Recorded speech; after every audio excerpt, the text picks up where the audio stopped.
এত রোদ গরমে আমরা বানাবো ছাতুর শরবত। দেখো, আমরা একটা পাত্রে পরিমাণ মতো ছাতু নিয়ে নেব। যেমন লোক তেমন পরিমাণ মতো আপনারা ছাতুটা নেবেন। দেখো, আমরা পরিমাণ মতো ছাতু নিচ্ছি। তারপরে ছাতুর মধ্যে নুন পরিমাণ মতো দেবেন, অল্পখানি চিনিও দিতে পারেন। তারপর দেখো, পেঁয়াজটা আমরা কেটে নেব ঠিক মতো করে। দেখো, আপনারা খোসা ছাড়িয়ে কেটে নেবেন পেঁয়াজটা, তাহলে ছাতুটা ছাঁকতে হবে না গো। দেখো, পেঁয়াজ কুচি দিয়ে দিয়েছি,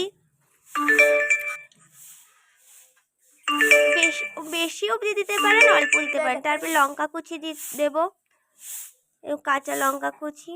তারপরে লেবুর রস, লেবুটাকে ভালো করে ফাটিয়ে তারপরে রস গুলে তার ছাতুর মধ্যে মিনিমাম যেমন জল লাগবে সেরকম জল ভালো করে গুলে নিতে হবে।